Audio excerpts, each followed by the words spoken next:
43 Barreiras demolidas.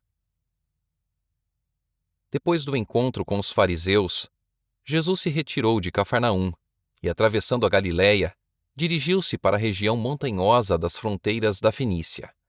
Olhando para o oeste, avistava, estendendo-se pelas planícies embaixo, as antigas cidades de Tiro e Sidom, com os templos pagãos, os luxuosos palácios e mercados e os portos cheios de embarcações.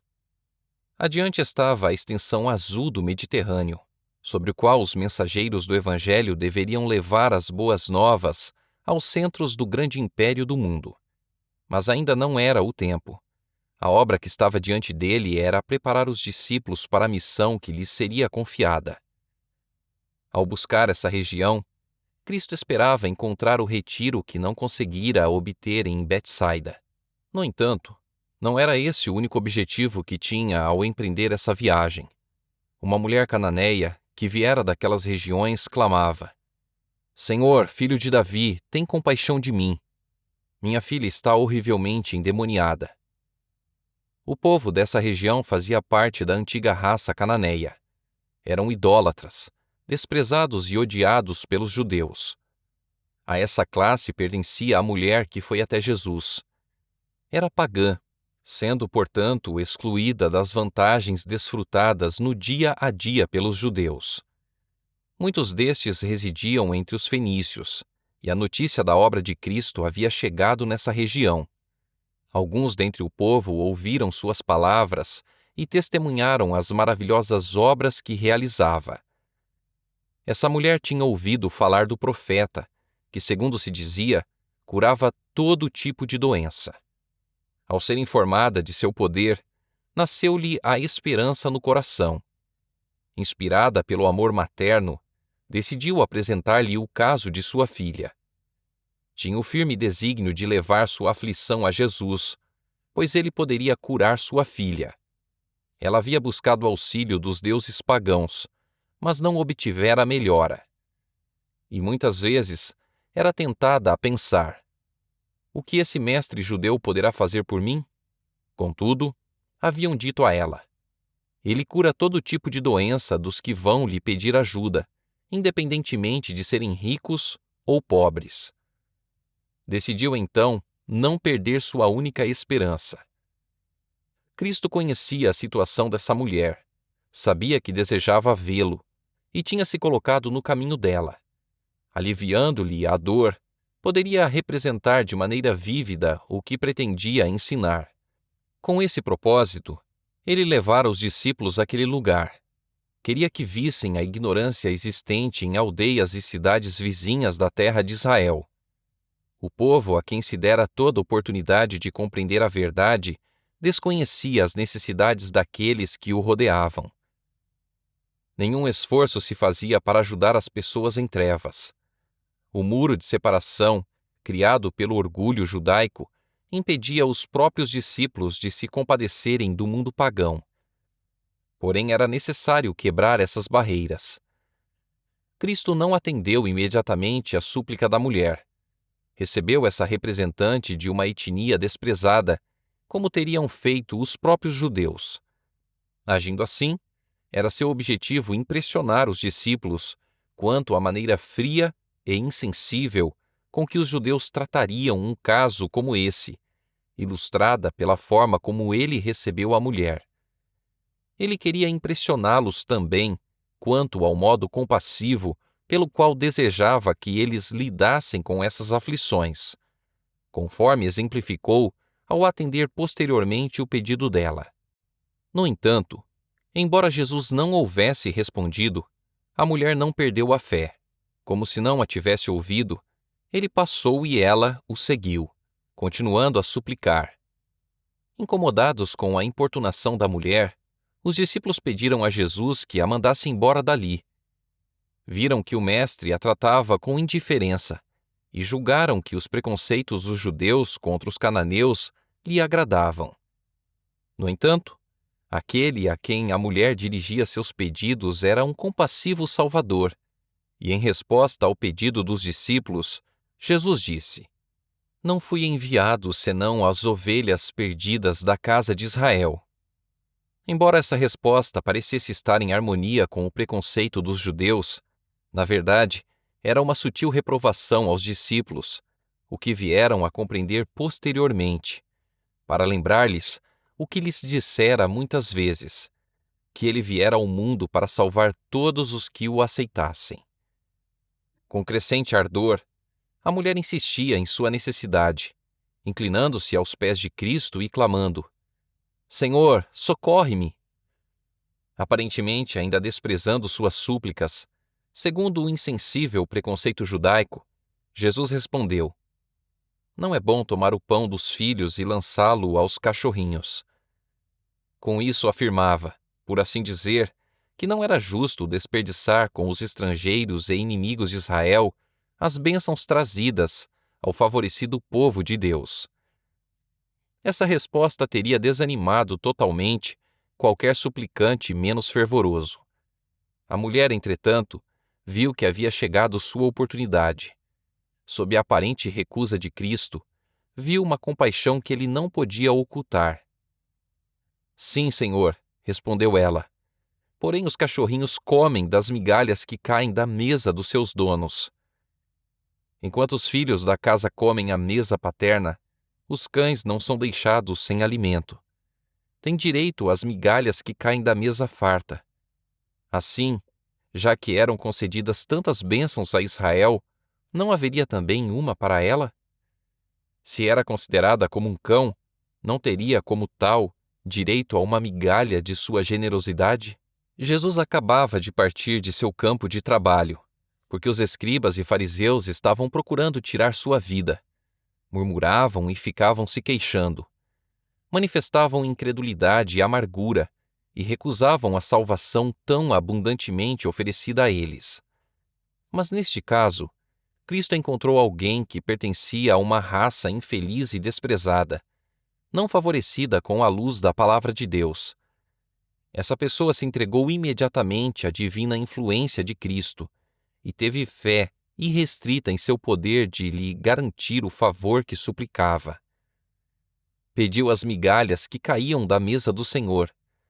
Se lhe fora dado o privilégio de um cão, estaria disposta a ser considerada assim. Nenhum preconceito ou orgulho nacional ou religioso a influenciavam, e reconheceu imediatamente a Jesus como o Redentor, capaz de fazer tudo o que lhe pedia. O Salvador ficou satisfeito.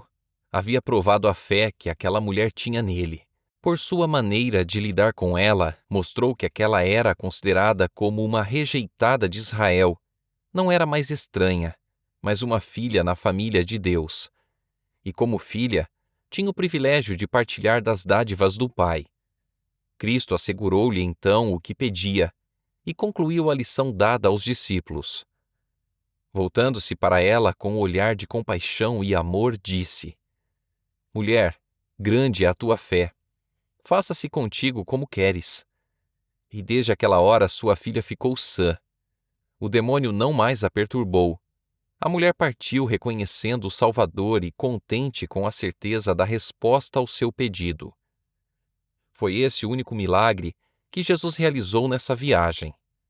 Havia sido para a realização desse ato que ele se dirigira aos limites de Tiro e Sidom. Desejava dar alívio à aflita mulher e, ao mesmo tempo, deixar em sua obra um exemplo de misericórdia para com a filha de um povo desprezado, para benefício dos discípulos quando não estivesse mais com eles. Desejava levá-los a abandonar o exclusivismo judaico e a se interessar em trabalhar por outros, além de seu próprio povo.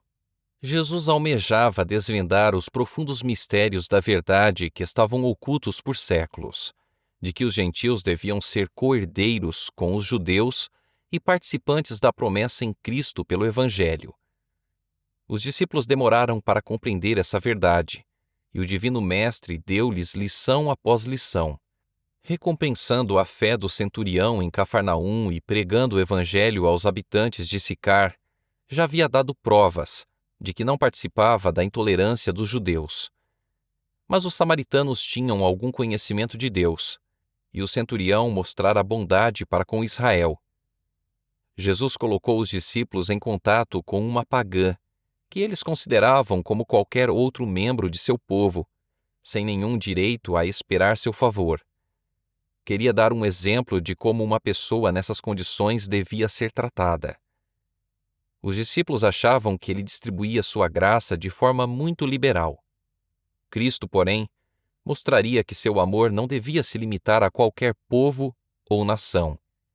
Quando ele disse: "Não fui enviado senão às ovelhas perdidas da casa de Israel", declarou a verdade, e ao ajudar a cananeia, estava cumprindo sua missão. Essa mulher era uma das ovelhas perdidas que Israel devia ter salvado. Era a obra que lhes fora indicada, e por eles negligenciada, que Cristo estava cumprindo. Esse ato abriu a mente dos discípulos mais amplamente para o trabalho que estava diante deles, entre os gentios. Viram um vasto campo de utilidade fora da Judéia. Viram corações suportando dores ignoradas pelos mais altamente favorecidos. Entre os que eles tinham sido ensinados a desprezar, havia pessoas ansiosas por auxílio do poderoso médico, famintas da luz da verdade, tão generosamente ofertada aos judeus. Depois, quando os judeus se afastaram ainda mais dos discípulos, por declararem que Jesus é o Salvador do mundo, e quando a parede divisória entre judeus e gentios foi derrubada pela morte de Cristo, essa lição e outras similares, que indicavam não ser a obra do Evangelho limitada por costumes ou nacionalidades, tiveram poderosa influência sobre os representantes de Cristo ao ministrar seus trabalhos. A visita do Salvador à Fenícia e o milagre realizado ali tinham um propósito ainda maior. Essa obra foi feita não somente pela mulher aflita, nem mesmo pelos discípulos e os que aceitariam seu trabalho, mas também para que creiais que Jesus é o Cristo, o Filho de Deus, e para que, crendo, tenhais vida em seu nome. As mesmas influências que separavam as pessoas de Cristo há 18 séculos estão atuando hoje também. O espírito que ergueu a parede separatória entre judeus e gentios ainda está em atividade. O orgulho e o preconceito têm construído fortes muros de separação entre as diferentes classes sociais. Cristo e sua missão têm sido desfigurados, e multidões se sentem praticamente excluídas do ministério do Evangelho. Mas elas não devem sentir que estão excluídas de Cristo. Não há barreiras que o ser humano ou Satanás possa levantar que a fé não seja capaz de atravessar. Com fé, a mulher fenícia se atirou contra as barreiras que tinham sido construídas entre judeus e gentios. Contra o desencorajamento, apesar das aparências que a poderiam ter levado a duvidar, confiou no amor do Salvador. É assim que Cristo deseja que confiemos nele. As bênçãos da salvação são para todos. Nada, a não ser sua própria escolha, pode impedir alguém de se tornar participante da promessa dada em Cristo pelo Evangelho. Qualquer discriminação é abominável a Deus. Ele rejeita qualquer coisa dessa natureza. Aos seus olhos, todos têm o mesmo valor. De um só fez ele todos os povos, para que povoassem toda a terra, tendo determinado os tempos anteriormente estabelecidos e os lugares exatos em que deveriam habitar. Deus fez isso para que os homens o buscassem e, talvez, tateando, pudessem encontrá-lo, embora não esteja longe de cada um de nós. Sem distinção de idade ou categoria, de nacionalidade ou de privilégio religioso, são todos convidados a ir a ele e viver. Todo aquele que nele crê não será confundido, pois não há distinção. Não pode haver judeu nem grego, nem escravo nem liberto. O rico e o pobre se encontram. A um e a outro faz o Senhor. O mesmo é o Senhor de todos, rico com todos os que o invocam, pois todo aquele que invocar o nome do Senhor será salvo.